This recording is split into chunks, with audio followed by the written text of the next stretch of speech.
योग जो है, योग नहीं है सिर्फ कसरत, ये तो वो विज्ञान है जिसमें पूरी होती है हर हसरत। शास्त्र कहते हैं कि आरोग्यम मूलम उत्तमम। क्या प्राणायाम की डेफिनेशन क्या होगी? प्राणायाम प्राणानाम आयामः इति प्राणायामः।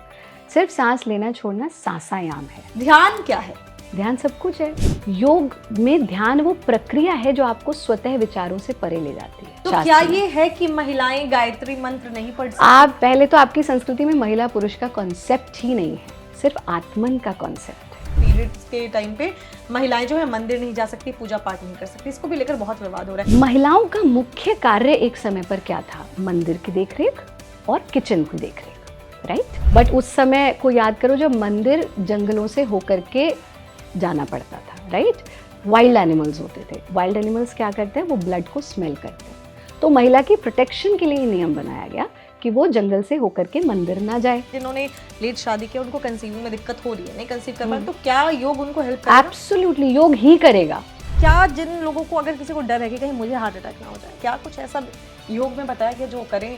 जीवन में आपके दुख का कारण है कि आप टेम्पररी लाइफ में परमानेंट चीज़ों की तलाश कर रहे हैं। जिसके साथ हम रहते हैं वैसे हम होते जाते हैं। तो अभी आप प्रकृति के साथ रहोगे, आप खूबसूरत रहोगे। आप मशीनों के साथ रहोगे, आप मशीन जैसे ही बनते चले जाओगे। अगर आप चाहते हो आपका डिप्रेशन हमेशा के लिए खत्म हो जाए, रणभूमि के मैदान में दुनिया का सबसे बड़ा धनुर्धर शस्त्र त्याग देता है, कहता है मैं डिप्रेस हो गया हूँ, और उसका नाम है अर्जुन।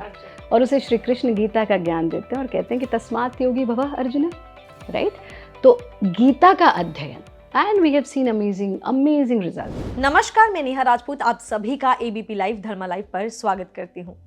हर बार धर्म संवाद के अपने इस एपिसोड में मैं आपके लिए कुछ ना कुछ खास लेकर आती हूँ। हमेशा हम कुछ ऐसे टॉपिक पे बात करते हैं जिसके बारे में जानना आपको पसंद है, और बताती मैं नहीं हूँ, बताते हैं हमारे गेस्ट। तो आज हम बात करेंगे योगा पे। जी हाँ, लोग कहते हैं ना योगा से ही होगा, तो क्या होगा, कैसे होगा, ये सारी बातें बताने के लिए आपके लिए आज हमारे साथ मौजूद है इस एपिसोड में एक गेस्ट जिन्हें हम कह सकते हैं कि बचपन से ही अनुभव है योगा का। उनकी फैमिली में भी उनके पिताजी जो है उनको भी सरकार द्वारा पद्म भूषण मिला था। इसके अलावा उनको 25 सालों से ज़्यादा का अनुभव है। यंगेस्ट योगाचार्य हम कह सकते हैं उन्हें, और वो हैं प्रतिष्ठा जी। सबसे पहले तो स्वागत है मैम आपका हमारे इस एपिसोड में धर्म संवाद के। जैसा मैंने कहा कि हम बात करेंगे, लोग कहते हैं योगा से ही होगा, तो क्या होगा, कैसे होगा, ये आज हम एपिसोड में जानेंगे। बहुत बढ़िया। हम तो ये कहेंगे कि पहले तो योग का योगा बन गया, फिर योगा का योगा एंड प्राणायाम बन गया, फिर उसका योगा एंड मेडिटेशन बन गया, फिर हमने कहा योगा तो सिर्फ कसरत है। तो योग जो है, योग नहीं है सिर्फ कसरत, ये तो वो विज्ञान है जिसमें पूरी होती है हर हसरत। मतलब जो भी आप पाना चाहें, आप जीवन में जितना ऊंचा उठना चाहते हैं वो भी योग देगा, जितना गहरा उतरना चाहते हैं वो भी योग देगा। और सबसे महत्वपूर्ण चीज़, शास्त्र कहते हैं कि आरोग्यम मूलम उत्तमम। जो भी आप करना चाहते हैं, धर्मार्थ काम मोक्षाणाम, धर्म अर्थ काम मोक्ष आरोग्यम मूलम उत्तमम। आरोग्य चाहिए। आप बैठ के इतने अच्छे से एंकरिंग कर रहे हो, अभी बैठे बैठे आपकी कमर में दर्द हो जाए, आप कहोगे एंकरिंग में मेरा ध्यान नहीं लग रहा, या शरीर ठीक है पर मन उदास हो जाए, तो भी हमारा अपने काम में ध्यान नहीं लगेगा। इसीलिए योग की सरलतम परिभाषा दी गई, योगः कर्मसु कौशलम। यानी जो भी आप कर रहे हैं, आप बैठ के परफेक्टली एंकरिंग कर रहे हैं, ये भी योग ही है। जब हम पूर्णता के साथ, परफेक्शन के साथ किसी चीज़ को कर पाएँ तो वो योग है, और वो संभव योग साधना से है। तो योग से तो होगा और सब कुछ होगा। इसीलिए प्रत्येक व्यक्ति, अगर आप एक परफेक्ट राजनीतिज्ञ बनना चाहते हैं, परफेक्ट माँ बनना चाहते हैं, परफेक्ट पेरेंट, परफेक्ट बिजनेसमैन, जो भी कुछ आप करना चाहते हैं, योग ही उसका मार्ग है। तो जैसा आपने बताया, और बहुत सारे लोग इस चीज़ को अब समझ गए होंगे कि योग से क्या क्या हो सकता है। हमने तो ये बात कर ली, कैसे हो सकता है उस पर आते हैं। बहुत सारे लोगों का ये सवाल भी होता है कि जैसे योगा करने से अगर चीज़ें जो है ठीक हो जाती हैं, हेल्थ इश्यूज ठीक होते हैं। सबसे पहले तो लोगों को लगता है कि योग करेंगे, प्राणायाम करेंगे, जैसे आपने बोला कि प्राणायाम बना दिया गया। तो पहला सवाल कि क्या योग प्राणायाम दोनों सेम है? बहुत अच्छा प्रश्न। अगर ये सेम नहीं है तो दोनों से अलग अलग हैं, तो दोनों क्या क्या काम करते हैं? बिल्कुल, देखिए पहले तो इसको समझना होगा योग क्या है। आपने एक अंग्रेजी की मार्कशीट देखी होगी, नीचे लिखा होता है टोटल। हिंदी की मार्कशीट देखोगे, नीचे लिखा होता है योग। So yoga means total. When we learn to live our life in totality, that's yoga. तो उसमें यम है, नियम है, आसन है, प्राणायाम है, प्रत्याहार है, यानी control over your senses, control over your body, control over your breath, control over your senses, control over your mind. धारणा है, ध्यान है, समाधि तक की अवस्था। तो ध्यान योग का अंग है, प्राणायाम योग का अंग है, सही आहार योग का अंग है। ये सब चीज़ें योग के अंतर्गत आती हैं। और जब हम संपूर्णता में इन सबको जीते हैं, ऐसा नहीं हो सकता खाली मैं कसरत कर लूँ और मैं कहूँ मैं योगी हूँ, या मैं बैठ के ध्यान लगाने का ड्रामा कर लूँ और मैं कहूँ मैं योगी हूँ, या मैं सब कुछ कर रहा हूँ पर मेरा आहार जो है वो योग के विरुद्ध है, वो हिंसा से होकर के आता है, आप योगी नहीं हो सकते। तो योग में ये सब चीज़ें इंक्लूडेड हैं, इसीलिए योग के ये अंग हैं। बिल्कुल वैसे ही जैसे आप ये नहीं कह सकते Acharya Pratishtha and hand has no identity without Acharya Pratishtha, and Acharya Pratishtha has no identity until and unless मेरा एक भी अंग अगर गलत है। तो पूर्णता में योग जो है प्राणायाम उसका अंग है, और ध्यान भी उसका अंग है, उसको हम अलग लगा करके नहीं देख सकते। अगर मैं आपसे बोलूं कि आप बहुत ही जैसे आप बहुत ही अच्छी तरीके से बता रहे हैं, जो यूथ को बहुत अच्छे से समझ भी आएगा, प्राणायाम। हाँ। लोग सोचते हैं कि बैठकर और अनुलोम विलोम कर लिया या और दो चार है वो सारी चीजें कर ली तो वो प्राणायाम है। हाँ। क्या प्राणायाम की डेफिनेशन क्या होगी, क्या होता है प्राणायाम? प्राणानाम आयामः इति प्राणायामः। सिर्फ सांस लेना छोड़ना सांसायाम है। पहले तो समझना होगा प्राण शक्ति क्या है। आप जो है जब रनिंग करते हो तो आपकी सबसे पहले आपके जीवन में क्या परिवर्तित होता है? आपकी प्राण, आपका सांस। प्राण से भी पहले सांस। आप रन करके आओगे, आपकी सांस अलग चलेगी। आप फिजिकल एक्टिविटी छोड़ दो, इमोशनल, आप रो रहे हो तो क्या हुआ? सबसे पहले सांस, है ना। अभी आपको 50,000 लोगों के आगे, चलिए आप तो बोलने के आदी हैं, हम तो बोलने के, जिसको बोलना नहीं आता उसको 50,000 लोगों के आगे खड़ा कर दो, क्या कहेगा? दिल की धड़कन बढ़ जाएगी, सांस बहुत तेज तेज गति से चलेगी। सो एवरी इमोशन, इसको कहा गया स्वर्ज्ञानात् परम ज्ञानम, स्वर्ज्ञानात् परम धनम, स्वर्ज्ञानात् परम गुह्यम नवादृष्टम नवाश्रुतम। Knowledge of your breath is the real wealth, is the real health, और गोपनीय विद्या है, हर किसी को दी जाने वाली विद्या नहीं है, इसलिए उसे परम गुह्यम भी कहा गया। जब मेरा अपनी सांस पर नियंत्रण हो जाए और मैं अपनी प्राण शक्ति का विस्तार कर सकूं, सारे एलिमेंट, सारे डिजीजेस, कोई भी रोग उठा करके देख लीजिए, वो क्यों हो रहा है? आरोग्यम मूलमुत्तमम, हम कहते रहे आरोग्य आवश्यक है, लेकिन सर्वरोग मलाश्रयः, मल ही सारे रोगों की जड़ है। मल कैसे होता है? जब ऑक्सीजन का फ्लो बॉडी में नहीं हो रहा है। जब हम तो अभी पूरा पैंडेमिक देख करके निकली हुई जनरेशन है ना, हम सब ने देखा, तो हमने क्या देखा? एक ऐसा वायरस जो रेस्पिरेशन पे अटैक कर रहा है। तो आप अपने रेस्पिरेशन को, अपनी सांस को, एक छोटी सी चीज़ बताते हैं हम आपको। हम सब कंप्लेनिंग मोड में रहते हैं ऑल द टाइम, राइट? अरे इसने वो कर दिया, अरे उसने वो कर दिया, वो तो छोड़ो, भगवान ने, उस पर भी हम कंप्लेन कर देते हैं। हर व्यक्ति प्रातःकाल अपने दिन की शुरुआत सिर्फ 2 मिनट के इस ग्रैटिट्यूड के साथ करें। बैठे बैठे हम कर सकते हैं, आप भी करिए, है ना। बैठे थोड़ी देर आंख बंद करके और 3 बार लंबा गहरा सांस लो। एक्सेल,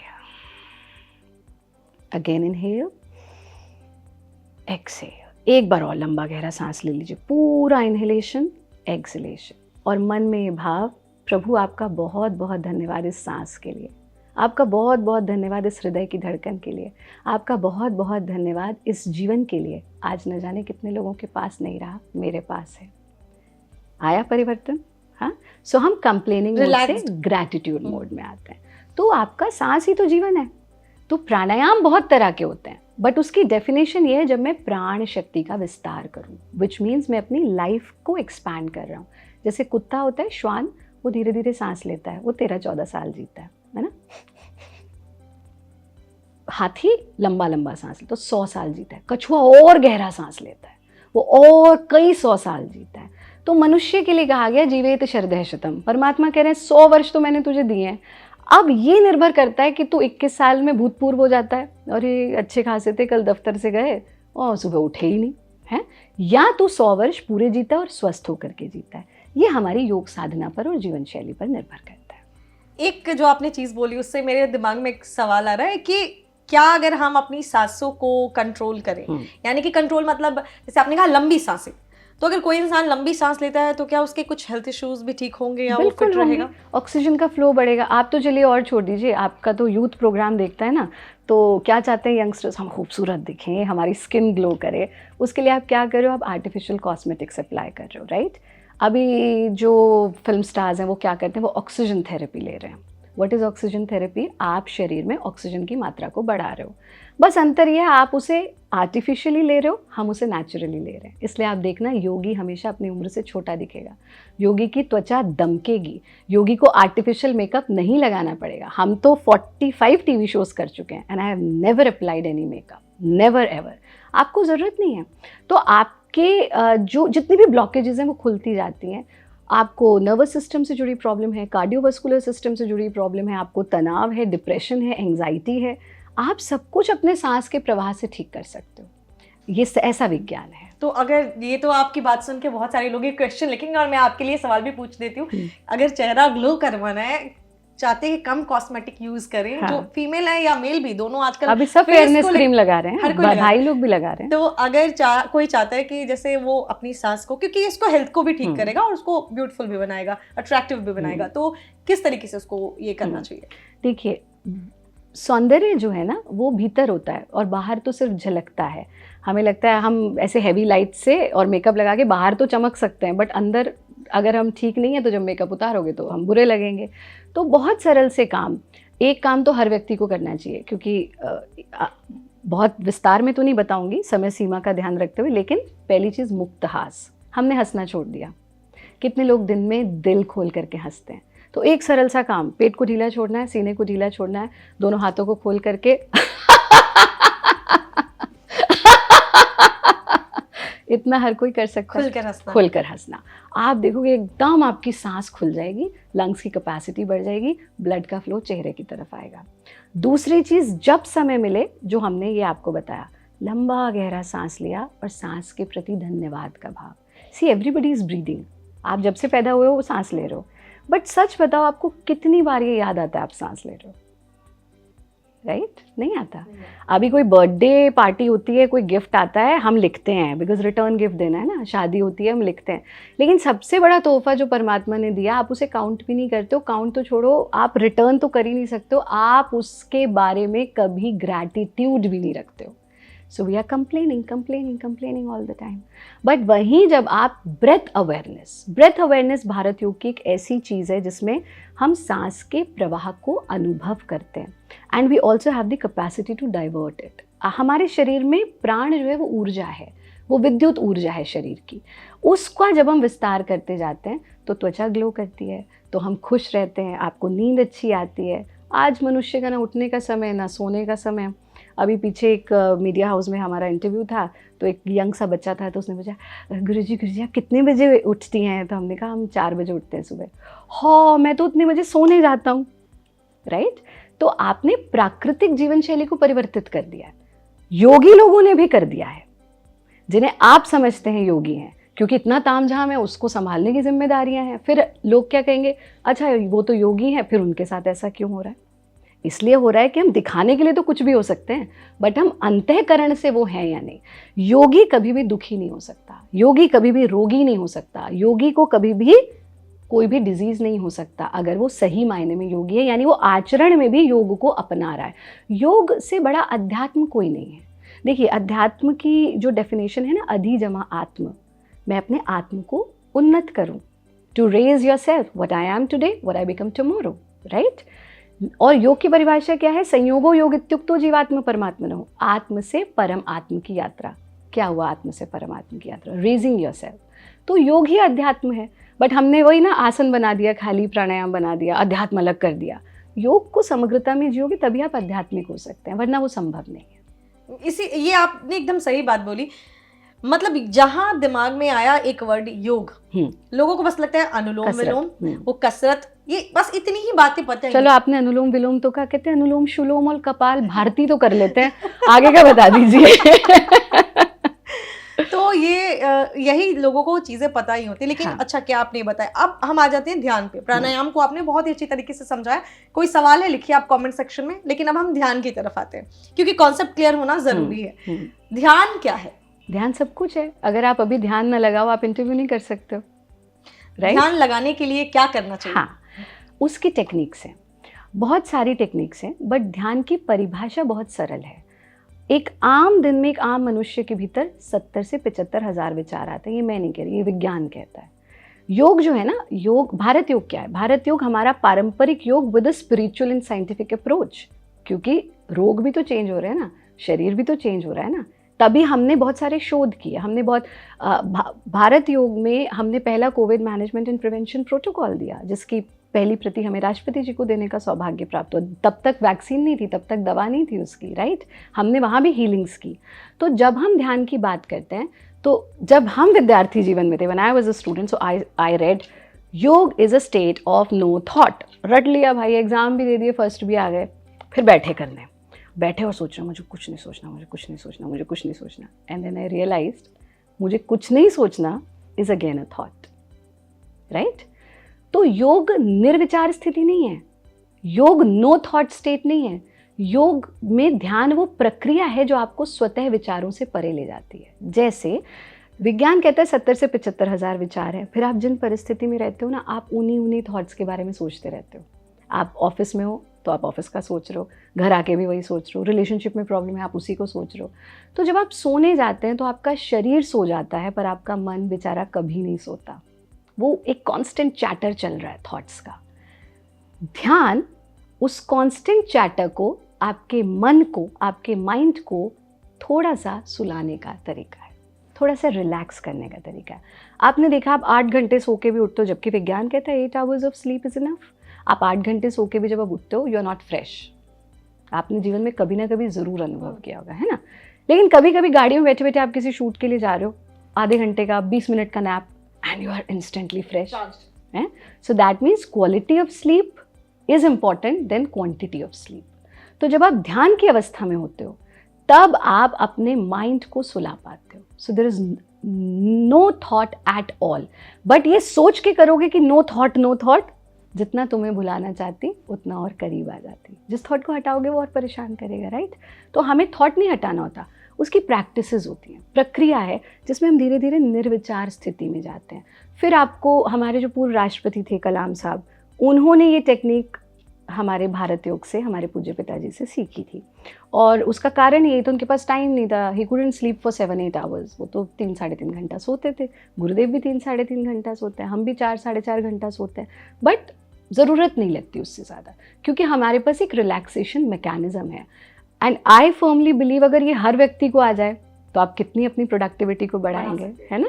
तो योग को दिया गया 1 घंटा कभी भी, दैट्स द बेस्ट इन्वेस्टमेंट। आज लोग शेयर मार्केट में इन्वेस्ट करते हैं ना, मैं कहती हूँ सबसे अच्छा इन्वेस्टमेंट 1 घंटे का योगाभ्यास है। ये बचे हुए 23 घंटे को 46 आवर्स में कन्वर्ट कर देता है। लोग कहते हैं आप डिप्लोमैट भी रहे हैं, आपने शास्त्रीय नृत्य में काम किया, संस्कृति में काम किया, योग में काम किया, कैसे इतना सब कुछ? इतना सब कुछ इसलिए क्योंकि योग साथ में था।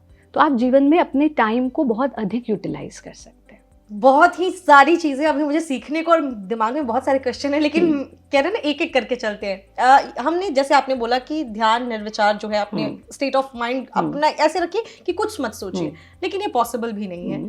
तो प्रैक्टिस करने के लिए क्या करें? क्योंकि आजकल क्या है कि अब कहते हैं ना रोटी कपड़ा मकान, ये तो हर किसी को चाहिए, और वो रिक्वायरमेंट पूरी करने के लिए इंसान काम पे जाता है। काम पे जाता है तो 100 तरीके के स्ट्रेस, फिर घर भी आता है, तो और रिश्ते हैं, सारी चीज़ें। तो ये कैसे हम अपने इस माइंड को, कैसे इस अपने विचार को ख़त्म करें, किस तरीके से ध्यान करें? आपने एक बहुत अच्छी बात की, रोटी कपड़ा मकान, ये हमको चाहिए, राइट? तो हमारी एक अवधारणा होती है, योगी मतलब जो कंदराओं में रह करके काम कर रहा है, योगी मतलब जिसने शादी नहीं की, योगी मतलब जिसके बच्चे नहीं हैं।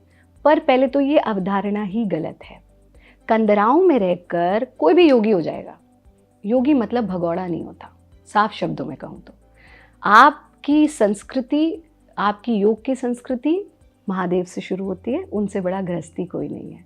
ईश्वर स्वयं गृहस्थी है जो इतनी बड़ी दुनिया चला रहा है। फिर वो योगीराज हैं शिव, तो योगेश्वर कृष्ण गृहस्थी हैं। योग है ही गृहस्थियों के लिए। आपका बच्चा चिल्ला रहा है, उधर आपका पति चिल्ला रहा है, उधर ऑफिस का टेंशन हो रहा है, उधर रिलेशनशिप्स की प्रॉब्लम हो रही है, सास बहू की लड़ाई हो रही है, उसमें भी आप योगस्थ स्थिति में आनंद ले सके, ये योग है। तो पहले तो ये माइंडसेट चेंज करने की ज़रूरत है कि योगी मतलब जो सब कुछ छोड़ छाड़ के बैठा है। तो फिर तो डिस्ट्रैक्शन ही नहीं है ना, फिर योग की ज़रूरत क्या है? हम तो कहते हैं तुम अगर स्वस्थ हो तो तुम्हें मेरी क्या ज़रूरत, तुम जिस अवस्था में हो तुम शुरू करो, तब तो मेरे ज्ञान का कुछ यूज़ है ना। तो पहले तो ये हमें माइंडसेट चेंज करना है। दूसरी चीज़, मैंने जैसे कहा छोटी छोटी प्रैक्टिसेस से शुरू करिए। हम पहले मनुष्य पहले आज से 20 साल पहले अगर किसी से पूछो ना आप कब खाली होते हो, हाँ मैं अपने साथ सिर्फ तब होता हूँ जब मैं गाड़ी में होता हूँ। फिर हमारे पास एक गैजेट आ गया, ठीक है। अब इंसान से पूछो तुम कब खाली होते हो, 1 मिनट भी नहीं होता हूँ, राइट। वो गाड़ी में बैठा हुआ माइंडलेस स्क्रोलिंग कर रहा है, वो पता नहीं जो भी कर रहा है वो उस पर। तो अभी क्या हो गया है, आपका मन 1 सेकंड के लिए भी शांत नहीं है। तो हमें थोड़ी समय के लिए, आपका मोबाइल को भी चार्ज करते हो ना, है ना, तो ये माइंड भी ऐसी है, you have to charge it. छोटी छोटी टेक्निक्स हैं, प्रणव उच्चारण करो, हाँ, ओम का उच्चारण, ओके, सबसे इजी चीज़ होती है। कितनी देर करना चाहिए उच्चारण? हाँ, वो डिपेंड करते हैं कि आप कितने किस अवस्था में हैं। कोई बिगनर है? बिगनर है 3 बार कम से कम सुबह कर लो, 3 बार शाम को कर लो। ओके। अगर आपको नींद नहीं आती, आप रात को सोने से पहले 13 बार ओम का उच्चारण कर लो, आप देखेंगे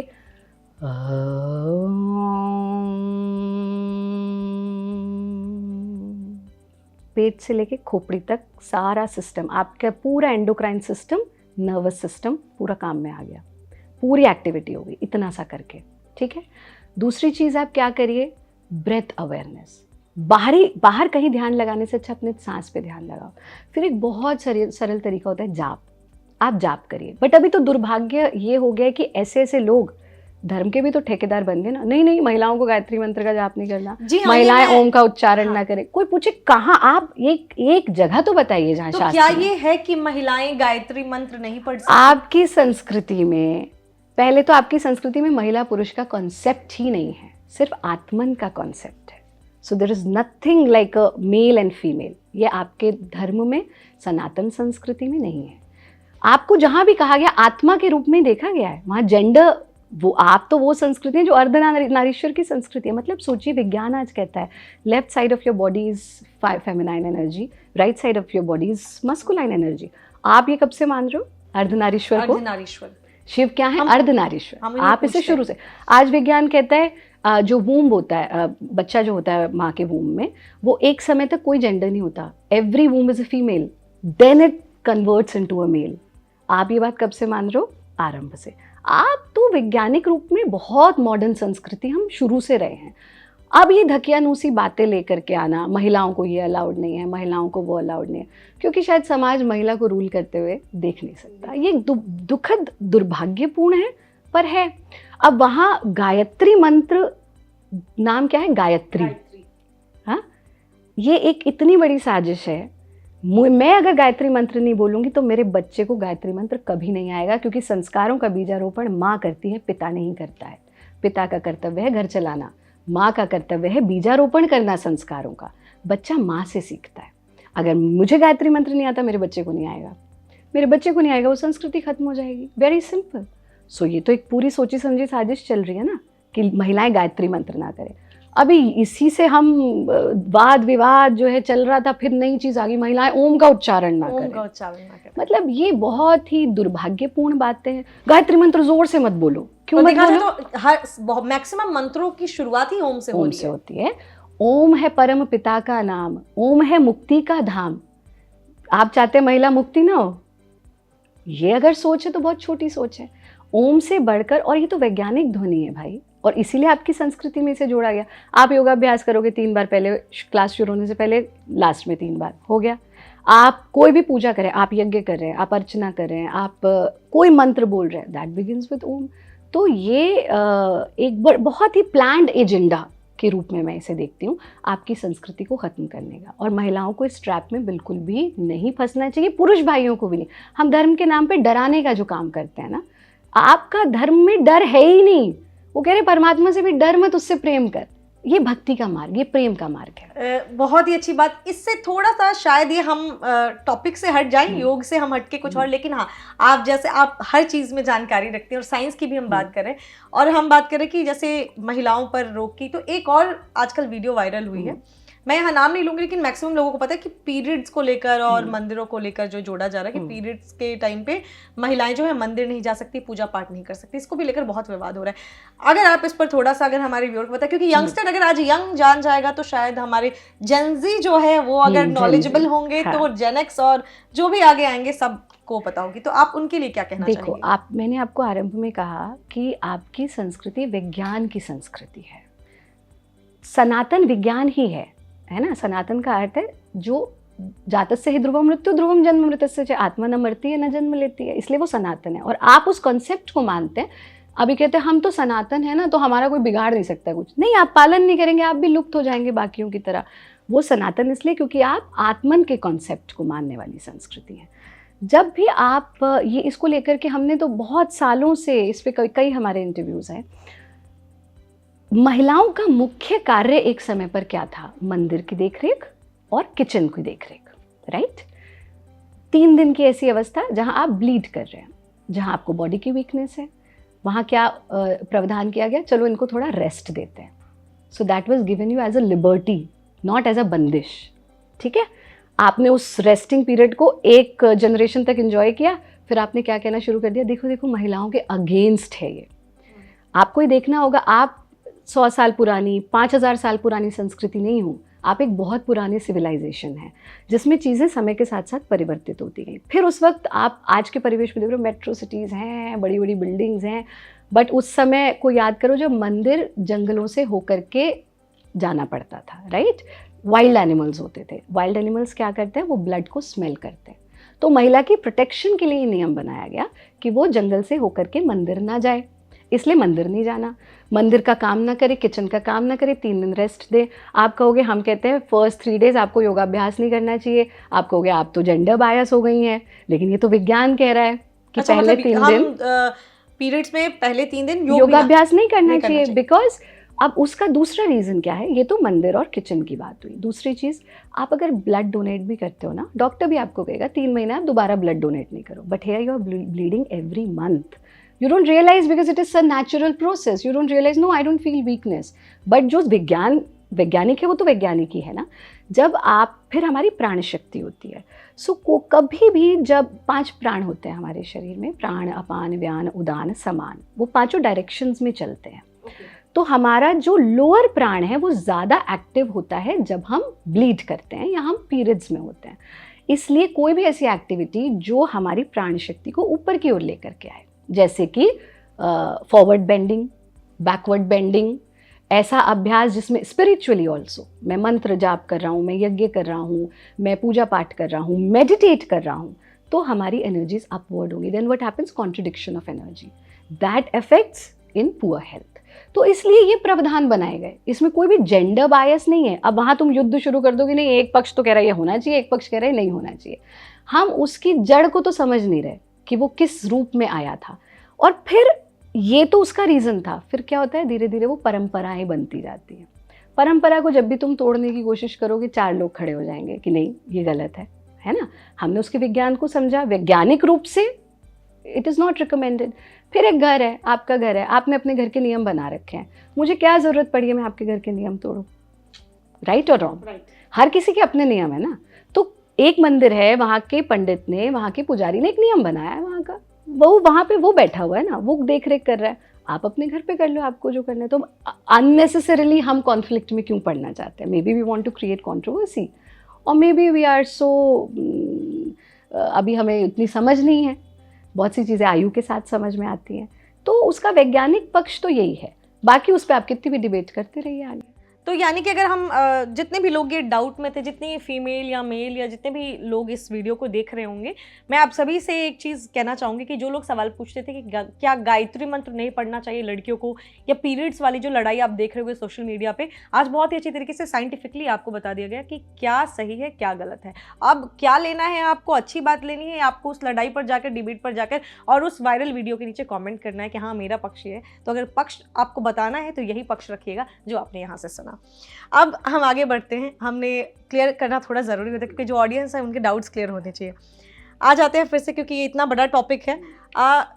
अगर योग में इतनी शक्ति है, मैं आपसे एक ऐसा सवाल पूछ रही हूँ जो बहुत सारे लोग जानना चाहेंगे कि अगर योग से सच में हमारी हेल्थ की बहुत सारी हमारी बीमारियाँ सही हो जाती हैं, तो जैसे बड़े बड़े बीमारियाँ हैं, कैंसर है और भी बहुत तरीके की बीमारी है, ब्रेन से रिलेटेड, लिवर से रिलेटेड, किडनी से रिलेटेड बहुत सारी बीमारियाँ हैं।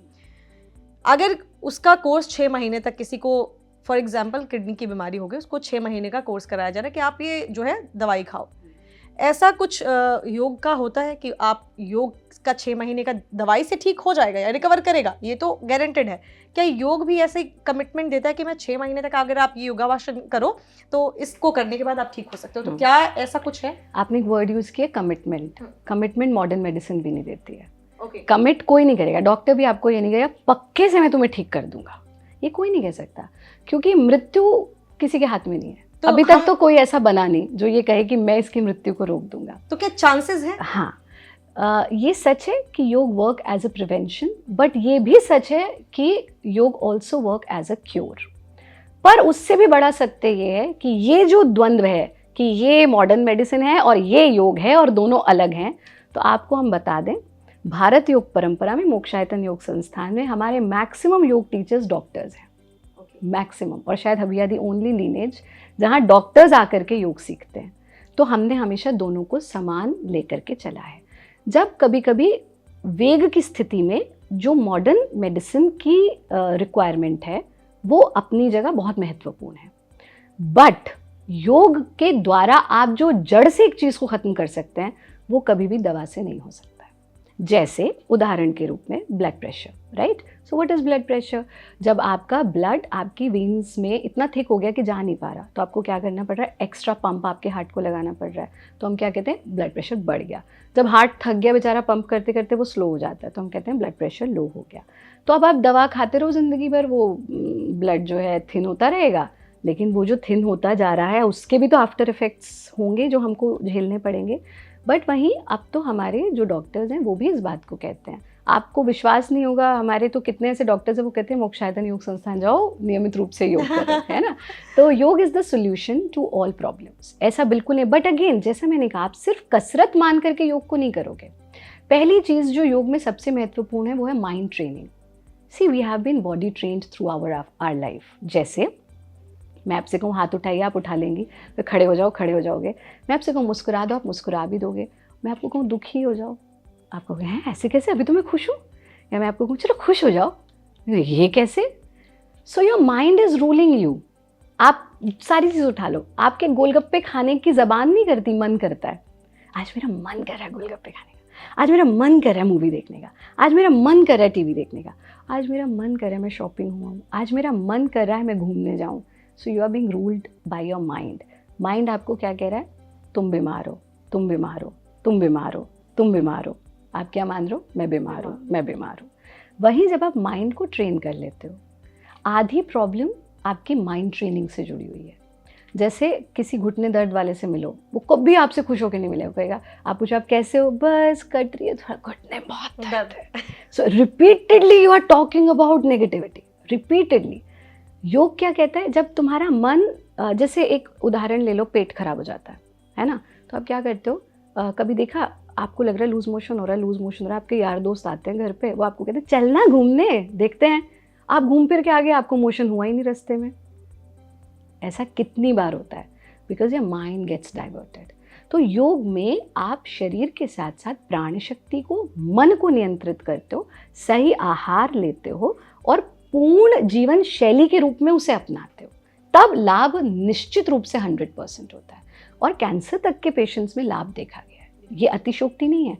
विशेष रूप से पुरुषों में जैसे लो स्पर्म काउंट की प्रॉब्लम है, बच्चे ही नहीं हो रहे हैं, आज ये बहुत कॉमन हो गया, इनफर्टिलिटी अमंग मैं एक women, सवाल among आपसे men। पूछने भी वाली थी कि फीमेल के साथ जो बहुत प्रॉब्लम हो रही है कि आजकल लेट शादियां हो रही हैं, उसके बाद उनको कंसीव करने में दिक्कत होती है। तो जो अब ठीक है, अब वो तो चेंज कर नहीं सकते कि अब पास्ट में जाएं और 20 साल में शादी करें, लेकिन जिन्होंने लेट शादी किया उनको कंसीविंग में दिक्कत हो रही है, नहीं कंसीव कर पा रहे, तो क्या योग उनको हेल्प करेगा? एब्सोल्युटली, योग ही करेगा, योग ही करेगा, ये मैं आपको गारंटी के साथ। क्या करना चाहिए उन्हें, अगर आप थोड़ा सा गाइड कर दें? ये मैं अगेन बात वही आ जाती है कि हमको ना इंस्टेंट चीजों की आदत पड़ गई है ना, रील भी देखेंगे इंस्टेंटली, खाना गर्म करेंगे इंस्टेंटली। बताएंगे, वो आपको लिखना होगा, आप जो जो चाहेंगे कि हम किस तरीके के आपको योग के बारे में बताएं वो हम बताएंगे, लेकिन आज के इंटरव्यू में बस हम आप उनको थोड़ा सा गाइडेंस दें। जैसे आपने आहार की भी बात की, तो डाइट क्या चेंज करना चाहिए उनको, लाइफस्टाइल में क्या चेंज करें ताकि उनको थोड़ा फायदा हो? देखो, एक तो सबसे बड़ी प्रॉब्लम आपने खुद ही अपने प्रश्न में उत्तर दिया, late marriage is not a problem, early menopause is a problem. इसको समझिए, late marriage is not a problem. Marriage तो जब हो रही है बट मेनोपॉज बहुत अर्ली हो रहा है। अभी कल ही हमारी एक विद्यार्थी, so she told me Guruji I got my menopause when I was 56 and वहीं एक यंग बच्ची है, वो कह रही मेरे को 35 में मेनोपॉज हो गया। तो आपको समझना होगा कि आपकी जीवन शैली कुछ सरल से नियम, मतलब मैं समझ गया आप ये जानना चाह रहे हो कि एक आम आदमी कैसे स्वस्थ रह सकता है। धूप लीजिए 20 मिनट, 4-5 नियम आप अगर जीवन में अपना लो, आपको रोग नहीं होंगे। इसका एज से कोई रिलेशन नहीं, हर एज का, हर एज ग्रुप। आपको हड्डियों का दर्द है, आप धूप लो। आपको स्किन की प्रॉब्लम है, आप धूप लो। आपको इनफर्टिलिटी है, आप धूप लो। आपका कपड़ा खराब हो जाता है, आप उसे भी धूप में ही रखते हो ठीक करने के लिए। आपकी दाल में घुन लग जाता है, आप उसे भी धूप में रखते हो, पर इस शरीर को नहीं रखते। क्यों?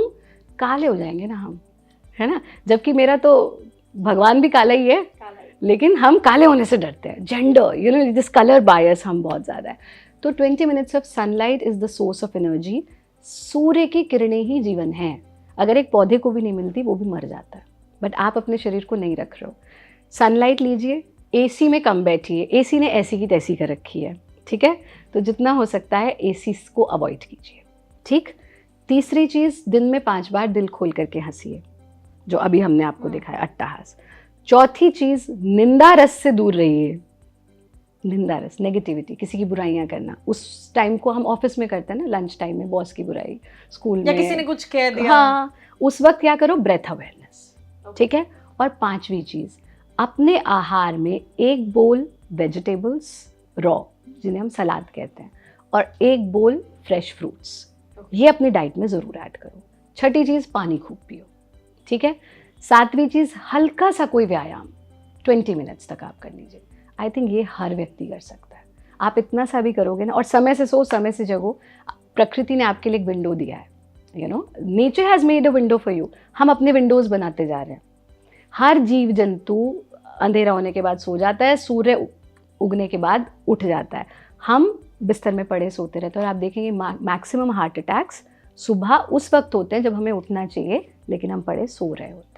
सो early waking up is very very important. Even if you are working late till night, आप दिन में सो जाओ, उससे बेहतर तो वैसे नहीं सोना चाहिए, बट नींद पूरी नहीं हो रही, आप दिन में सो जाओ, बट प्रातःकाल ज़रूर उठो। ये आपकी ओवरऑल हेल्थ के लिए।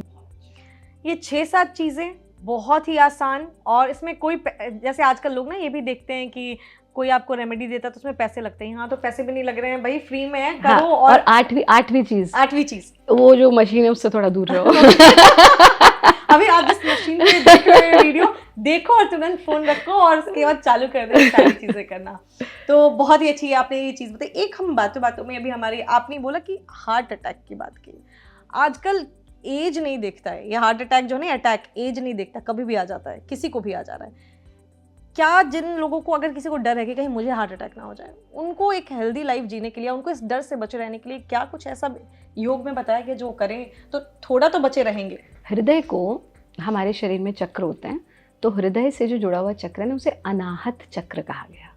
उसका अर्थ कितना सुंदर है, अनआहत, जिसे आप आहत नहीं कर सकते। तो अभी लोगों का हृदय बहुत आहत हुआ है ना, मतलब रिश्तों में आहत हुआ है, ख्वाहिशों में आहत हुआ है। हमारी ख्वाहिशें ही नहीं खत्म हो रही। मनुष्य का स्वभाव ये है कि बस एक घर हो जाए, and the moment you get that ghar, you will not enjoy that ghar, you want और बड़ा घर। सो जो और है ना, योग की फिलॉसफी क्या कहती है, आपको आज एक सूत्र दे देते हैं। मतलब अगर आपके दर्शकों ने ये समझ लिया तो उनका जीवन परिवर्तित हो जाएगा। जीवन में आपके दुख का कारण है कि आप टेम्पररी लाइफ में परमानेंट चीज़ों की तलाश कर रहे हैं। बस टेम्पररी लाइफ में परमानेंट चीज़ों की तलाश कर रहे हैं। एक परमानेंट घर हो जाए, परमानेंट जॉब लग जाए मेरी सरकारी वाली, है ना, परमानेंट रिलेशनशिप हो जाए। फिर एक दिन भूकंप आता है, आपका घर हिलता है और आपको रियलाइज़ होता है, अरे ये घर जिसके लिए मैंने ज़िंदगी लगा दी टेम्पररी था। फिर एक दिन आपको रियलाइज़ होता है ये मेरा शरीर भी टेम्पररी है। तो आज में जीना सीखो। मैं इस वक्त, I have a very busy schedule every day, but sitting here I can't think about my next meeting. यानी मैं इस मोमेंट को नहीं जी रही हूँ पूरा। यही गलती हम कर रहे हैं। हृदय पर बहुत बोझ आ गया है, बहुत बोझ आ गया है। हम उसको साइंटिफिकली भी अगर समझते हैं तो अगेन यहाँ प्राणायाम इज़ वेरी इंपॉर्टेंट, क्योंकि जब ऑक्सीजन शरीर को अधिक मिलेगा तो ब्लड का फ्लो बॉडी में बेहतर होगा। हार्ट क्या करता है, हार्ट वो मोटर है, घर में लगी होती है ना मोटर, जिससे पानी आता है, तो वही चला रहा है तुम्हारे शरीर को। ब्रेन क्या कर रहा है, वो एक्टिविटी दे रहा है। तभी जब ब्रेन हैमरेज हो जाता है, जिंदा तो हैं हम, लेकिन हम कुछ कर नहीं पा रहे, पैरालिसिस हो गया, ब्रेन स्ट्रोक हो गया। हार्ट को हल्का रखने के लिए अपने इमोशंस को हल्का रखो, क्षमा का दान दो, किसी ने कुछ कह दिया हो गया, आहार का ध्यान रखो और प्रकृति के सानिध्य में समय जरूर बिताओ। ये बहुत जरूरी है। देखो जिसके साथ हम रहते हैं, आपने देखो कुछ पति पत्नी कुछ समय बाद भाई बहन जैसे लगने लगते हैं। हाँ, है ना? लगता है एक जैसे से, है ना? एक जैसे। क्यों? जिसके साथ हम रहते हैं वैसे हम होते जाते हैं। तो अभी आप प्रकृति के साथ रहोगे, आप खूबसूरत रहोगे। आप मशीनों के साथ रहोगे, आप मशीन जैसे ही बनते चले जाओगे। फिर एक मशीन आँख पे लग जाएगी, एक कान पे लग जाएगी। तो प्रकृति के सानिध्य में समय बिताओ। जीवन बहुत सरल है, बहुत बहुत सहज है। हमने उसे नोइंगली बहुत कॉम्प्लिकेटेड बना लिया है कि नहीं नहीं ये नहीं, नहीं नहीं वो नहीं। प्रकृति को देखो, प्रकृति क्षणिक है, वो आज में जीना सिखाती है तुम्हें। ये पल अगर मेरा अच्छा है तो ना मेरा अतीत मुझे हॉन्ट कर सकता है, ना भविष्य की चिंता मुझे सता सकती है। जब मैं अतीत में रहता हूँ मैं तनाव में रहता हूँ, ये हो गया वो हो गया। जब मैं भविष्य में रहता हूँ मैं एंग्जाइटी में रहता हूँ। What is anxiety? एंग्शियसनेस। कैसे होगा, अरे मुझे इंटरव्यू लेना है, मैं कैसे लूँ, अरे मुझको कल वहाँ जाना है, कैसे होगा। भविष्य में जी रहे हो ना, आज में जियो। आज अच्छा होगा, भविष्य अपने आप अच्छा होगा। इससे बड़ा मंत्र हृदय के रोग का, तनाव का, चिंता का और कोई नहीं हो सकता। तो यानी कि जिन भी लोगों को डर लगा रहता है, या अगर आप किसी को टेंशन में देखते हैं ना, तो उनको भी टोकिए, उनको भी बोलिए कि भाई आज में जियो, अभी बात कर लेते हैं, अभी दिल हल्का कर लेते हैं, बाद की बाद में देखेंगे। उनका टेंशन दूर करो, उनसे बात करो और आज में जियो। तो बहुत ही अच्छी बात। एक तो आपकी बात ना मेरे दिमाग में छप गई और मुझे ऐसा लगता है आप लोगों को भी ये जो आपने कहा ना, टेम्पररी लाइफ में परमानेंट चीज़ों की तलाश, ये तो क्या बात कही आपने। आगे बढ़ते, हमने हार्ट हेल्थ पे बात कर ली, हमने फेस ग्लो पर भी बात कर ली, हमने फीमेल के प्रॉब्लम पे भी बात कर ली। एक चीज़ जो है वो है डिप्रेशन।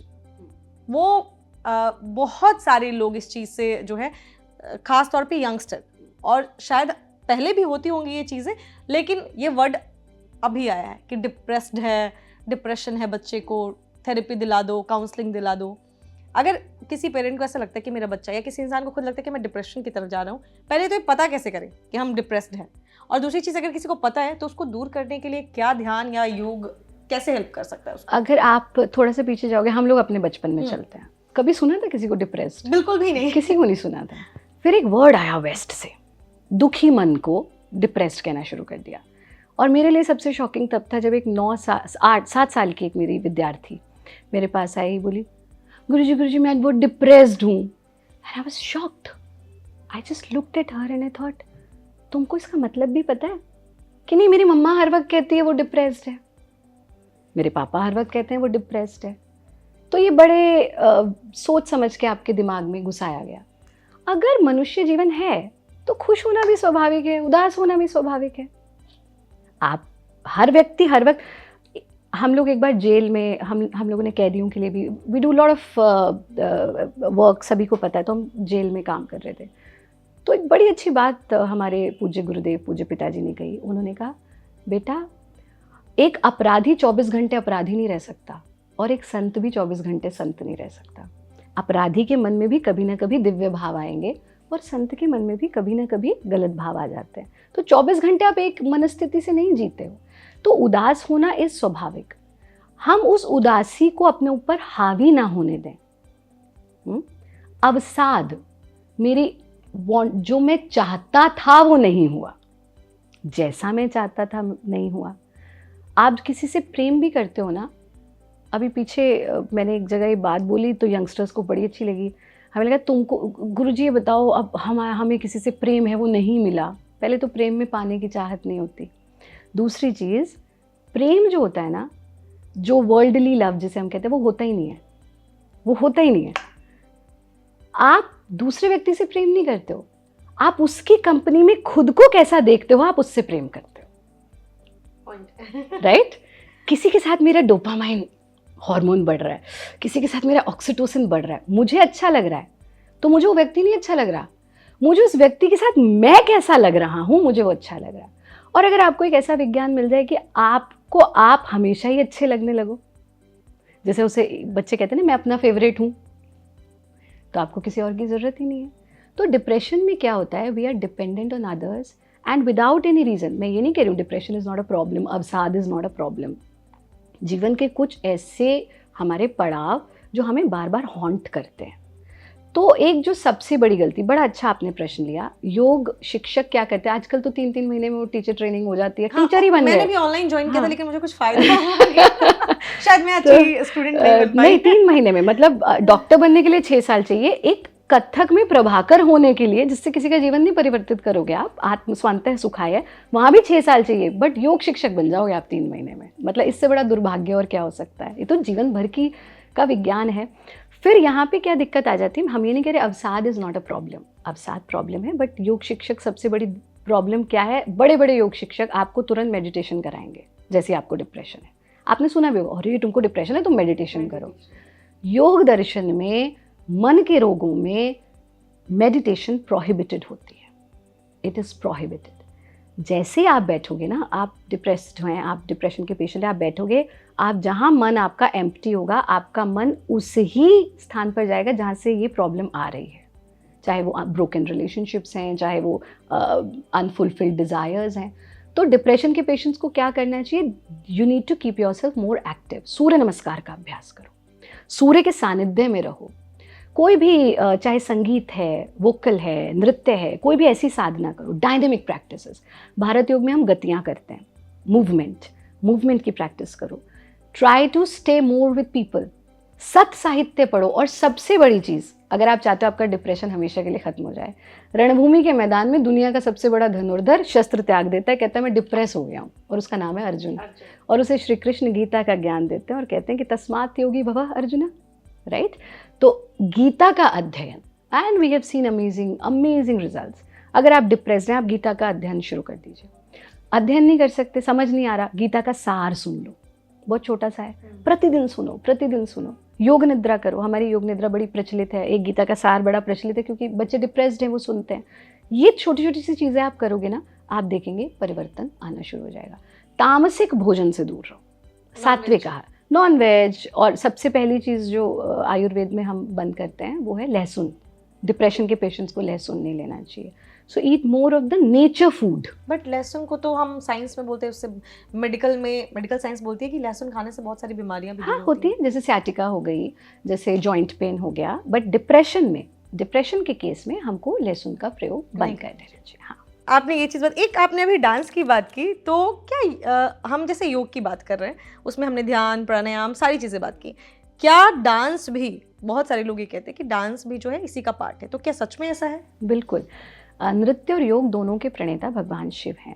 तो हम तो हमारी जो पूरी एजुकेशन रही वो ही शास्त्रीय नृत्य, संगीत, योग और भारतीय संस्कृति की रही। फिर हमने एज अ सीनियर डिप्लोमैट भी देश को अपनी सर्विसेज दी, बहुत देशों में कार्य किया, और सॉफ्ट डिप्लोमेसी के थ्रू दो देशों के संबंधों को आप कैसे बेहतर बना सकते हैं। मोक्षायतन योग संस्थान के माध्यम से अब हम 60 देशों में इस वक्त कार्य कर रहे हैं, और भारत में अवेयरनेस योग की फिर भी विलंब से आई, बाहर और भी पहले अवेयरनेस आ गई थी। जब हम नृत्य की बात करते हैं, मैं इसको आपको एक छोटे से उससे समझाऊंगी कि शास्त्रीय नृत्य एक थेरेपी है, एब्सोल्यूट थेरेपी। जैसे एक बार हमारा एक विद्यार्थी आया यूएस से, ठीक है, तो उसने हमको एक डब्बा दिया, हाँ एकदम वेल पैक्ड डब्बा, उसके ऊपर लिखा हुआ था एनर्जी फूड $100 है, गुरुजी दिस इज़ फॉर यू। ऐसे ठीक है, अब दे रहा है भाई, हमने भी ले लिया, $100 एनर्जी फूड। घर जाके खोला तो निकला दलिया। ओके। हाँ, वो दलिया जो नुक्कड़ की दुकान पे 10 रुपए का मिलता था, वो विदेश गया, पैक होके मॉडर्न डब्बे में आया, तो हमने उसको एक्सेप्ट किया। ऐसे कुछ आपकी डांस थेरेपी के साथ हुआ, ठीक है। तो आपकी जो शास्त्रीय नृत्य है वो विदेश गए, मॉडर्न डब्बे में पैक होके डांस थेरेपी के रूप में वापस आए, आपने उसको एक्सेप्ट किया। बट इसके प्रणेता शिव हैं, इसलिए वो नटराज हैं, योगीराज नटराज। फिर कृष्ण कौन है? योगेश्वर नटवर। तो नृत्य और योग हमेशा साथ साथ चले हैं। बट जो शास्त्रीय नृत्य ने वो सिर्फ, अगेन जैसे योग को हमने सिर्फ कसरत मान लिया, शास्त्रीय नृत्य सिर्फ शरीर का नृत्य नहीं होता है। उसकी जो परिभाषा होती है ना, वो होता है नाट्य जमा नृत्य, नृत्य इज इक्वल टू नृत्य। यानी नाट्य अभिनय, और अभिनय कब आएगा? जब आपका अपने मन पर, अपने इमोशंस पर कंट्रोल होगा। मैंने आपसे क्या कहा? आप हंस रहे हो आप रो दो, आप रो रहे हो आप हंस दो। ये इजी नहीं है। मैं कथक जाती हूँ तो जो मेरी टीचर है वो मुझे कहती है भाव लाओ, हाँ। और मैं समझ नहीं पाती हूँ वो क्यों कह रही है भाव हाँ। लाओ भाव लाओ, कि चेहरे पर भी भाव क्योंकि भाव ही ब्रिज है आपके बीच और जो भी आप सोचते हो उसके बीच। जैसे आपने राम को नहीं देखा, so what is the connection between you and Ram? भाव। आपने कृष्ण को नहीं देखा, आपके और कृष्ण के बीच में क्या कनेक्शन है? भाव। आप मुझसे मिली आज, आप देखती जा रहे हो, मैं आपको देखती जा रही हूँ, क्या कनेक्ट हो रहा है? भाव। सो भाव ही तो जीवन है। जब आप अपने भाव को नियंत्रित कर लो, अब जो आपने डिप्रेशन की बात की, व्हाट इज दैट? भावों पर नियंत्रण ना होना। मन रो रहा है, उदास है, मैं उसे कंट्रोल ही नहीं कर पा रहा हूँ ना। आप कितने कमज़ोर हो जाते हो अपने मन के आगे, जबकि मन आपका ही है। शरीर के आगे कमज़ोर नहीं होते। आपने हाथ को बोला उठ, हाथ उठ गया, मन को बोला खुश हो जा, मन खुश नहीं हुआ। क्यों? क्योंकि आपका नियंत्रण नहीं है अपने भाव पर। तो ये जो मन का नियंत्रण है, शास्त्रीय नृत्य से भी वही आता है। योग में it is more scientific, more step by step. नृत्य में हमको लगता है it is only a mayor source of entertainment, but शास्त्रीय नृत्य is not a mayor source of entertainment. आज अगर राम कृष्ण शिव की कहानियों को किसी ने संजो कर रखा है तो सिर्फ शास्त्रीय नृत्य ने रखा है। जब आप शास्त्रीय नृत्य सीखते हो, आपको दशावतार लर्न करने की जरूरत नहीं। बच्चों को आजकल पता ही नहीं दशावतार, उन्हें यही नहीं पता कि वेस्ट ने तो बाद में बताया पृथ्वी गोल है, तुम्हारे तो अवतार ने गोल पृथ्वी उठा ली थी। हम ये सब शास्त्रीय नृत्य में सीखते हैं। संस्कृत को संजो कर रखने का काम शास्त्रीय नृत्य ने किया। तो पेरेंट्स को अपने बच्चों को शास्त्रीय नृत्य ज़रूर सिखाना चाहिए। और वो एक थेरेपी है। ये मुद्रा यहाँ आती है, नृत्य की मुद्रा बन जाती है, ये यहाँ जाती है, योग की मुद्रा बन जाती है ना। तो ये एक ही सिक्के के दो पहलू हैं और इनकी पराकाष्ठा भी एक में है। हमारे 9 रस होते हैं, तो अंत में ना हम शांत रस में पहुँचते हैं। ऐसे योग में 8 अंग होते हैं, यम नियम आसन प्राणायाम प्रत्याहार धारणा ध्यान समाधि। अंत में हम शांत रस में पहुंचते हैं। और मैं हमेशा कहती हूँ, either you rest in peace yourself और परमात्मा will rest you in peace. तो जीते जी शांत हो जाओ, शांति में जियो, तो ना हार्ट अटैक होगा, ना ब्रेन स्ट्रोक होगा। शांति के साथ अपना जीवन जियो। अभी क्या हो गया है, मुझे एक चीज़ और अनुभव होती है कि social media, see when until and unless you are using social media it's very good, but when social media starts using you problem arises, right? तो पहले मेरा पड़ोसी के साथ कंपटीशन था, अब कोई दुनिया के किसी कोने में भी बैठा है ना, मैं उसके साथ भी compete कर रहा हूँ। तो ये एक बहुत बड़ा रीज़न हुआ है। तो संतोष, योग का एक अंग होता है संतोष, जो है उसमें संतोष करना सीखो। अपनी यात्रा मत रोको, but be contented, that's very important. हाँ, सब कुछ पालोगे लेकिन उसका आनंद ही नहीं ले पाओगे तो उसके पाने का कोई मतलब नहीं है ना। लोग हमको भी कहते हैं, so I am very very choosy about choosing where I have to go, because I have spend my whole life doing this, right? तो अब भी अगर मैं उसका आनंद ही नहीं लूँ और भागते जाऊँ तो उसका क्या मायने?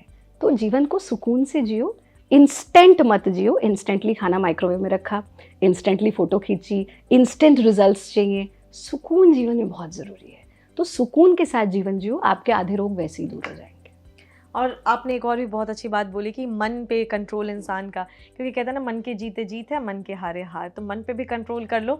तो डांस एक पार्ट है, हम कह सकते हैं कि डांस भी कर सकता है इंसान, अगर किसी को जैसे कोई योग नहीं कर पा रहा है। जैसे आजकल थोड़ा सा मॉडर्न जो लोग हैं ना, हम जेंजी की ही बात करेंगे कि बहुत सारे नहीं कर पाते, उनको योग का मतलब नहीं, बट अगर आप अब डांस में क्या समझते हो वो महत्वपूर्ण है। मतलब I am not talking about Zumba aerobics. मैं आपसे ये अब ये जो जुम्बा एरोबिक्स वाली बात है, मैं शास्त्रीय नृत्य की बात कर रही हूँ। वहाँ क्या है, प्योर मैथमेटिक्स, आपका ब्रेन डेवलप होता है, फिर आपके both parts of the body काम करते हैं। मतलब ऐसा नहीं है कि मैं घूंघट इधर से ही लूँगी, मैं घूंघट इधर से भी लूँगी। So my left side is also equally active. Modern dances में ये नहीं होता है। हम भारत योग में क्या करवाते हैं, जब हम ध्यान में कोर्स होता है हमारा, to increase the capacities of your brain and your mind. तो राइट हैंडर्स को हम लेफ्ट हैंड से लिखवाते हैं, लेफ्ट हैंडर्स को हम राइट हैंड से लिखवाते हैं। हमारे ब्रेन के 3 हिस्से होते हैं, सेरेब्रम, सेरेबेलम, मेडुला। नॉर्मली लोग सोचते हैं चलो 2 हिस्सों में बांट दो, राइट एंड लेफ्ट। तो जिनका लेफ्ट साइड एक्टिव होता है वो राइट हैंडर्स होते हैं। So they have general information about life. जिनका राइट साइड ज़्यादा एक्टिव होता है वो लेफ्ट हैंडर्स होते हैं, वो creative, artistic. Our prime minister Amitabh Bachchan, Birju Maharaj, वंदनीय गुरुदेव हमारे पिताजी, so they are all left handers, right? तो वो they are more into creativity. But कुछ योग में क्या होता है, हम दोनों पार्ट्स को इक्वल करने के लिए दोनों हाथों की एक्टिविटी को बढ़ाते हैं। शास्त्रीय नृत्य में ये स्वतः होता है। तो आपका दोनों parts of your body and your brain are active. फिर उसमें प्योर मैथमेटिक्स है, तो आपकी ब्रेन की कैपेसिटीज़ बढ़ती हैं। इमोशनल कंट्रोल है, तो आपका भाव कंट्रोल में आता है। बट जब आप ये वाले फॉर्म्स की बात करते हो, they can be used only as kasrat, not for the overall development. You can't compare them to traditional classical yoga, उससे भी नहीं। ये बिल्कुल वैसे ही है कि मैं जुम्बा करूं, मैं जो भी आप कह रहे हैं वो करूं, लेकिन मैं शास्त्रीय नृत्य को नहीं जानूं, तो ये गलत है। उसको जान, लाइक आई ऑलवेज से, अंग्रेजी बोलना is not wrong. I can speak so many languages, I worked in so many countries. अंग्रेजी बोलना गलत नहीं है, पर हिंदी को न जानना गलत है। जुम्बा पिलाटेस करना गलत नहीं है, पर योग को न जानना गलत है। मॉडर्न डांस करना गलत नहीं है, पर शास्त्रीय नृत्य को न जानना गलत है। तो आप जीन्स पैंट पहनना गलत नहीं है, पर साड़ी सलवार कमीज को हीन समझना गलत है। तो आप पहले अपने आप को जानो, फिर दुनिया में सब कुछ जानते रहो। तो दोनों में अंतर है। वहाँ वो एक कंप्लीट साइंस है हमारा जो classical dance, even classical music. So you can't compare कि सिर्फ फिजिकल, हाँ फिजिकल पतला होना है, स्वेट करना है, स्किन अच्छी हो जाए, उसके लिए दैट इज़ गुड, बट एक परमानेंट सोल्यूशन के लिए आपको क्लासिकल चीज़ों की तरफ ही जाना पड़ेगा। हाँ। तो ये इसलिए पूछा क्योंकि बहुत सारे लोग भी ये डाउट में होते हैं कि अच्छा चलो जुम्बा कर लिया, हो तो गया, कर तो लिया, लेकिन क्या डिफरेंस है ये इन्होंने बहुत ही अच्छी तरीके से समझाया आपको। एक और चीज़, जैसे हम बात कर रहे थे हेल्थ के बारे में ही, थायराइड जो है वो आजकल हर दूसरे इंसान को, किसी से पूछो मुझे वो है, या तो डायबिटीज़, ये दो चीज़ें ऐसी हैं, या फिर एक और है जो थर्ड नंबर पे आता है, वो है बीपी इशू, किसी को हाई है किसी को लो है। ये तीन चीज़ें हर मैक्सिमम छोटे से बड़े एज तक हर एज के लोगों में कुछ ना कुछ मिल और रहा ये है। सारी लाइफस्टाइल डिजीजेस हैं। क्या कुछ ऐसा योग में बताया गया है कि इन चीज़ों पर स्टार्टिंग से ही अगर आप वो प्रैक्टिसेस अपने लाइफ में रखो तो ये चीज़ें नहीं होंगी आपको? देखिए, थायराइड हमारा एक ग्लैंड होता है, तो थायरॉक्सिन उसमें से एक हार्मोन सिक्रीट होता है। जब वो ज़्यादा होता है, कम होता है, तो दिक्कत होती है। तो हम उसको कहते हैं हाइपरथायरॉयडिज्म या हाइपोथायरॉयडिज्म, जिसमें एक में आपका वज़न बढ़ता है, एक में आपका वज़न घटता है। ऐसे ही शुगर, वो भी अगेन हार्मोन्स है, सारा हमारे हार्मोन से जुड़ा हुआ। वहाँ पर हमारे शरीर में इंसुलिन सिक्रीट होता है, पैंक्रियाज एफिशिएंटली काम करता है, वो नहीं हो रहा तो हम बाहर से उसे लेते हैं। तो प्रश्न ये उठता है कि बाहर से जब आप, जैसे आप घर पे खाना बनाती हैं लेट्स से, ठीक है, आपके पास एक हेल्प आ गई, उसने 3 महीना काम किया, आपने बचपन से बनाया खाना, चौथे महीने जब आपको खुद करना पड़ेगा ना, तो आपको दिक्कत होगी, राइट? सिमिलरली जब हम ये हार्मोन्स बाहर से लेने लगते हैं तो बॉडी और रिलैक्स होती जाती है, और रिलैक्स होती जाती है।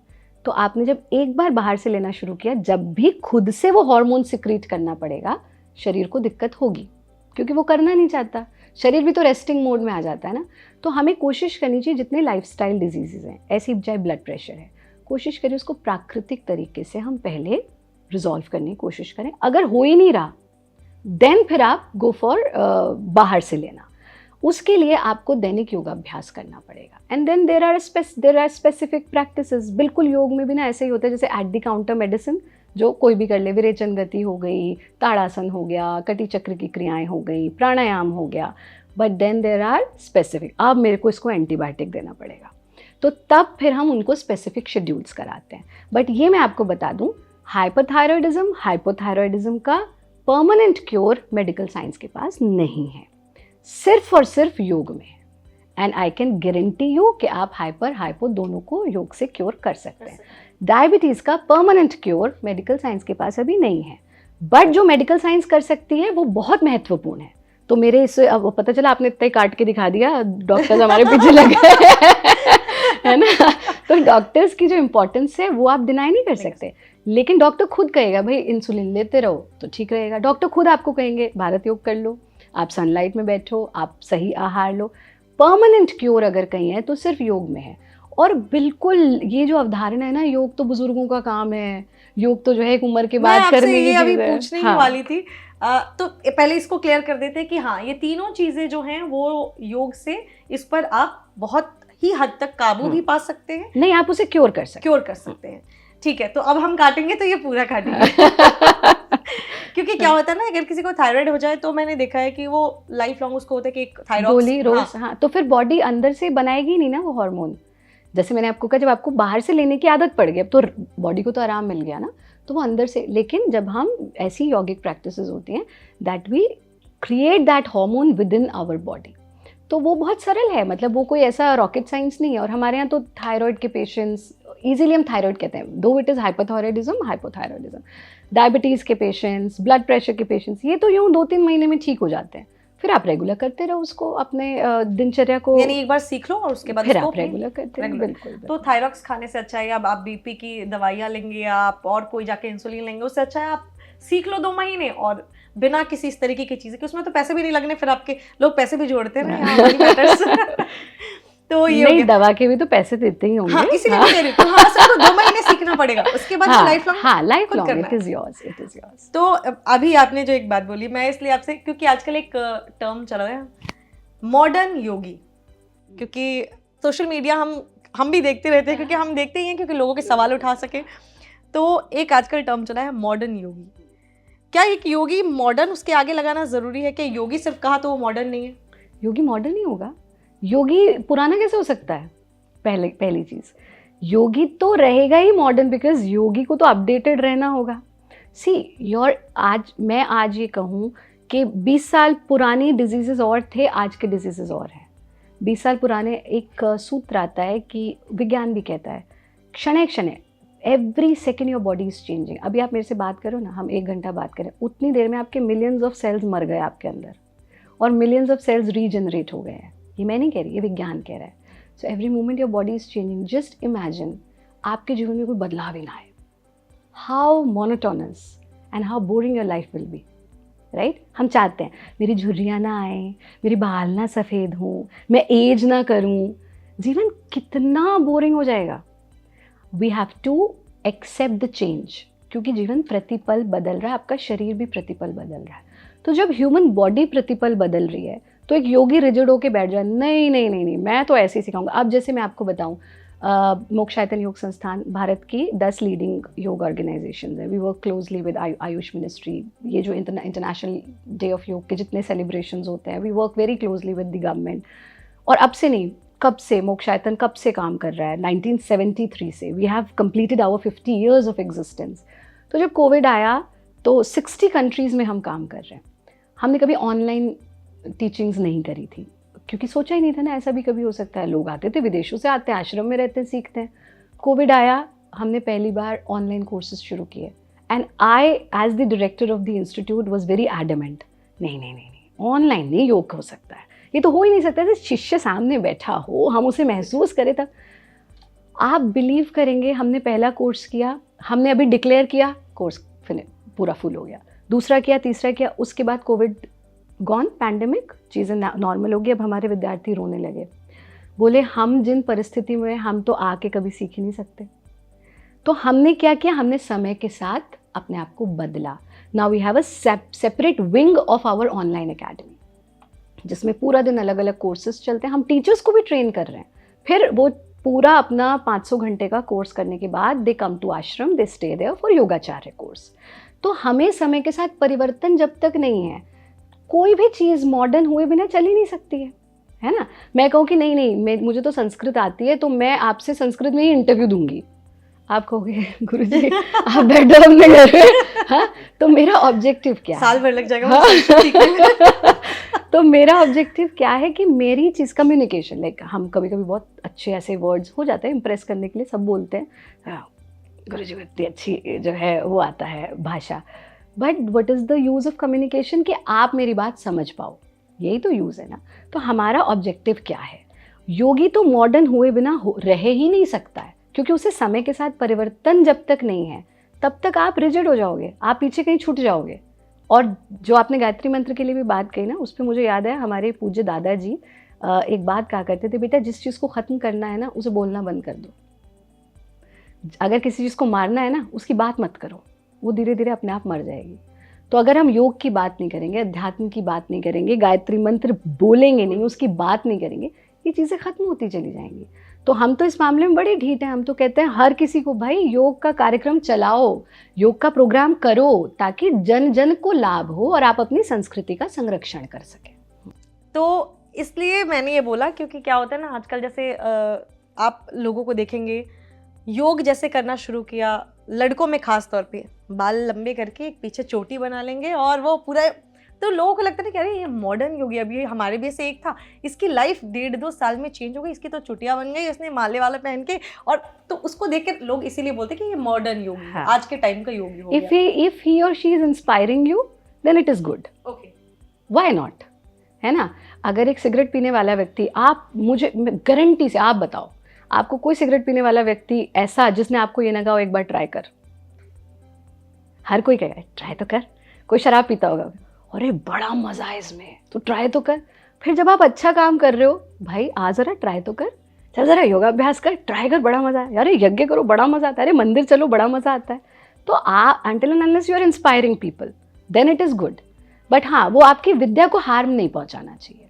तो चाहे वो चोटी बना रहा है, चाहे वो बाल नहीं रख रहा है, लेकिन वो लोगों के जीवन में अगर परिवर्तन ला रहा है तो सही है, बिल्कुल सही है। एक और चीज़ मैं आपसे आखिरी चीज़ पूछूंगी, क्योंकि क्या है ना, अगर मैं बातें करने जाऊं तो ये तो बहुत ही लंबा टॉपिक है, लेकिन हाँ आज के लिए हम इतना ही। एक आखिरी क्वेश्चन के बाद मैं लोगों पे छोड़ दूंगी कि वो सवाल पूछे, और एक रिचुअल है उसके बारे में आपको इस क्वेश्चन के बाद बताऊंगी, हमारे शो का रिचुअल है।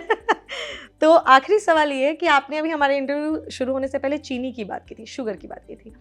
बहुत सारे लोग जो है वो इस चीज़ को सोचते हैं कि मीठा नहीं खाना चाहिए।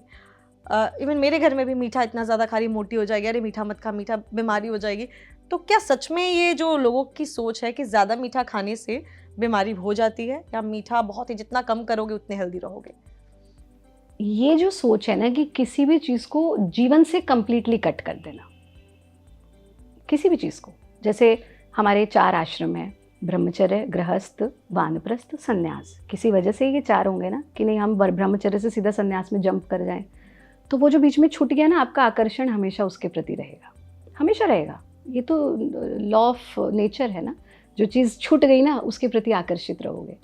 तो सबसे अच्छा तरीका होता है मॉडरेट अमाउंट में हर काम को करना, और यही योग सिखाता है, balance, how to live your life in balance.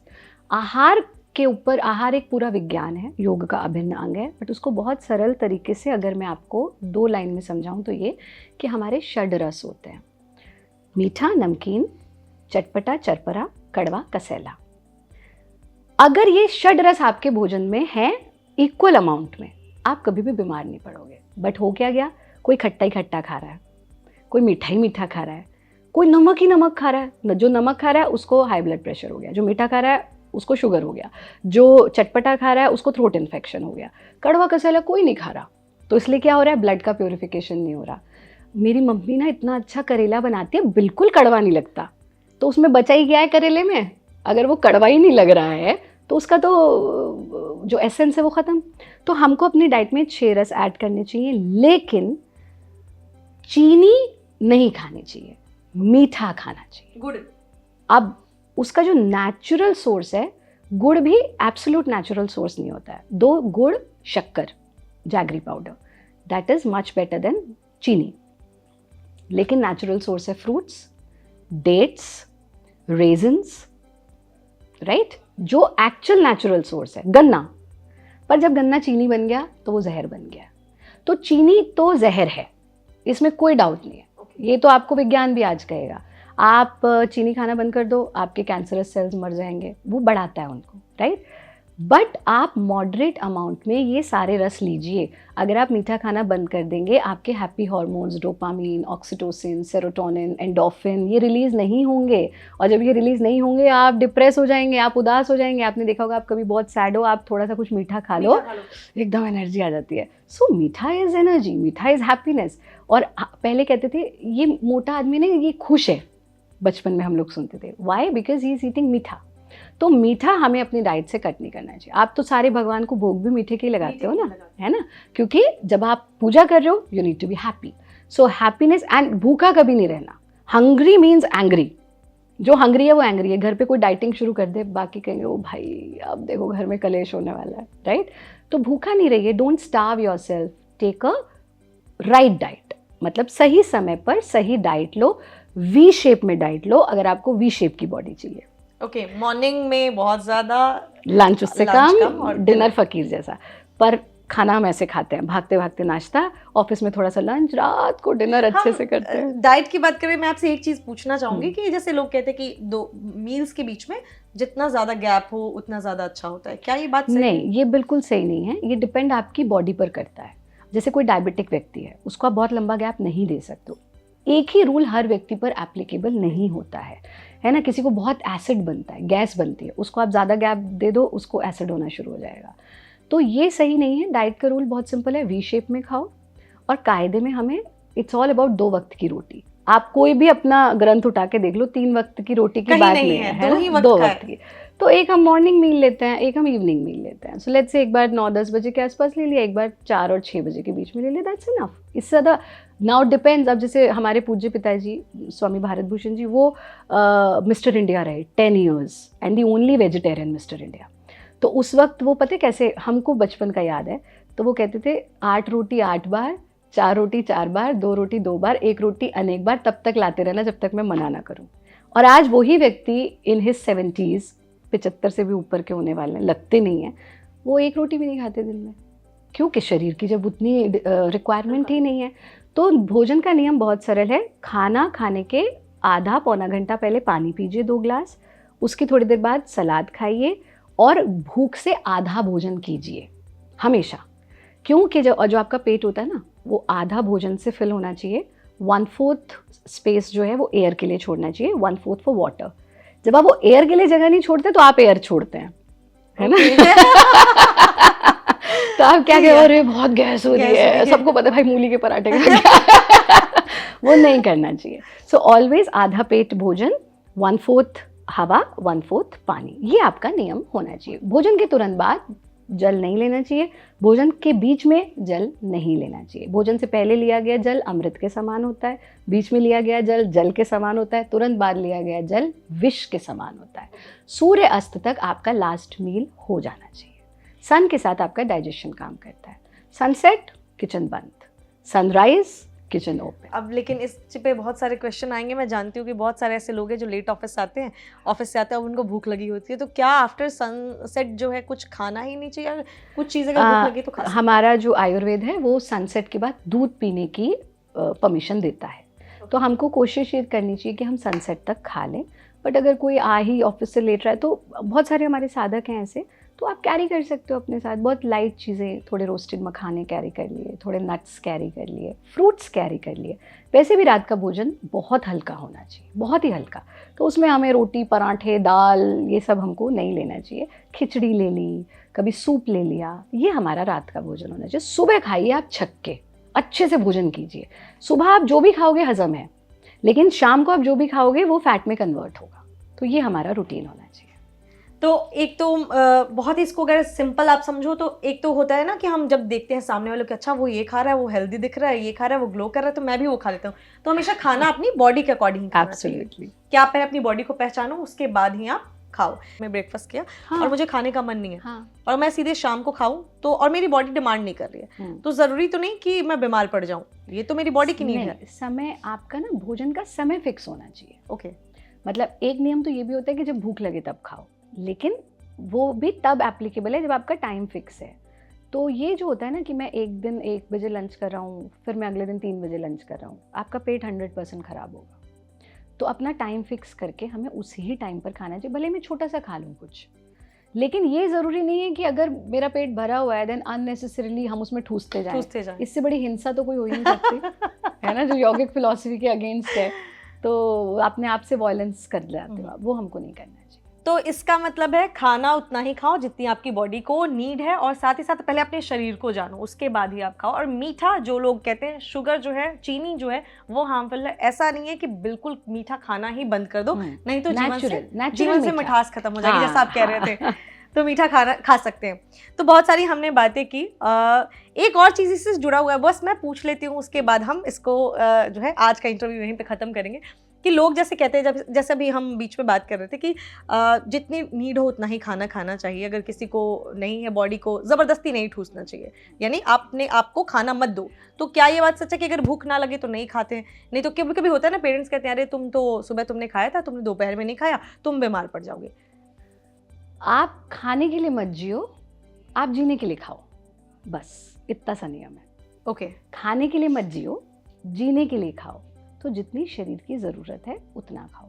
और जो आप स्टूडेंट की बात कर रहे हैं, योगी, विद्यार्थी, उसके लक्षणों में आता है अल्पहारी, बहुत ज़्यादा खाने में इंडल्जमेंट। मतलब अभी क्या हो गया है, हम हर वक्त यही सोच रहे हैं अभी मेरे को ये खाना है, ये हेल्दी है, ये अनहेल्दी है। कितना डायलिसिस कर दिया ना, मतलब फूड का। अरे भोजन है, धन्यवाद के भाव के साथ खाओ, प्रभु को धन्यवाद करके खाओ, अच्छे लोगों की संगति में खाओ, और जैसा मैंने कहा पेट भूख से आधा खाओ। जब आप भूख से आधा खाओगे तो आपको नेक्स्ट मील तक कभी भी ओवर हंगर भी नहीं होगी और ओवर फुलफिल्ड भी नहीं फील करोगे। जब मैंने खाया ही भूख से आधा, let's say my appetite is 2 chapati, so what I will do, I will eat only 1 chapati. ये आपको करना ही होगा, वरना आपका पूरा सिस्टम बिगड़ता जाएगा। हमेशा भूख से आधा खाइए और सही समय पर खाइए। मतलब हमारे भोजन के नियम होते हैं, क्यों खाऊं, कब खाऊं, कैसे खाऊं, कितना खाऊं, खाऊं कि ना खाऊं। क्यों खाऊं, स्वास्थ्य के लिए खाओ। कब खाऊं, सूर्य अस्त से पहले खाओ। कैसे खाऊं, चौकड़ी मार करके हाथ से खाओ।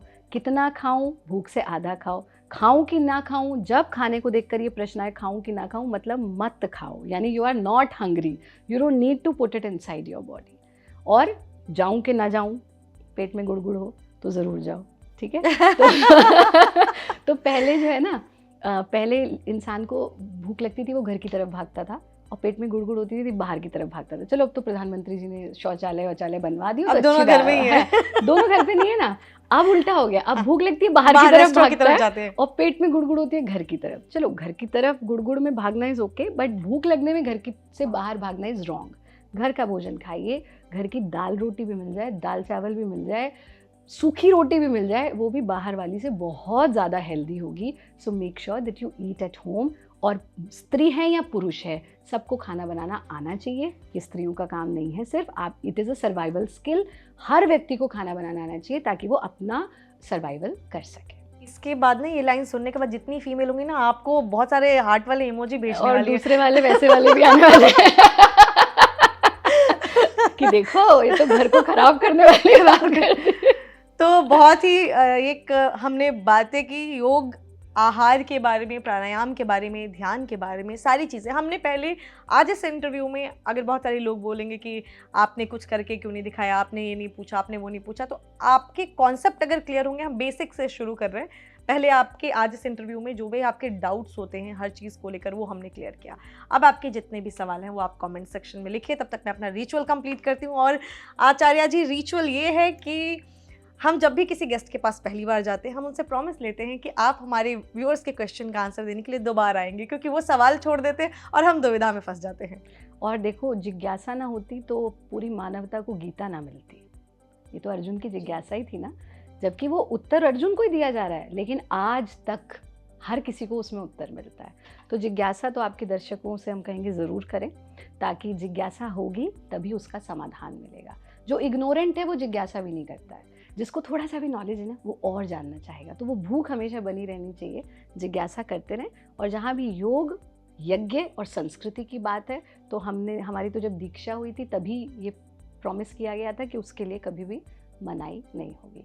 तो जब आप चाहेंगे तब तो सवाल लिख दीजिए बस आपको, क्योंकि क्या होता है ना, ये ऐसा टॉपिक है और हर किसी की लाइफ में जो है प्रॉब्लम है। तो जिस तरीके के भी, जैसे योग के बारे में जानना चाहते हैं, कोई ऐसा ही क्वेश्चन है जो आपके दिमाग में, जो हमसे मिस हो गया, क्योंकि हम अब पूरे दिन तो बात नहीं कर सकते, इनके पास भी काम है, तो आप अपने सवाल लिख दीजिए। अगले इंटरव्यू में हम ज़रूर आपके उस सवाल को शामिल करेंगे। फिलहाल आज के लिए बहुत बहुत शुक्रिया, बहुत अच्छा लगा आपसे बात करके। और जब भी ऐसी बातें होती है ना, तो अभी मैं मोटिवेट हो चुकी हूँ। अब मैं आज सोच लिया मैंने मुझे क्या क्या चीज़ें करनी है। आप भी अपने प्लान बनाओ और अपने आप को हेल्दी रखो। मिलते हैं आपसे किसी अगली वीडियो में, तब तक खुश रहें, ख्याल रखें। नमस्कार।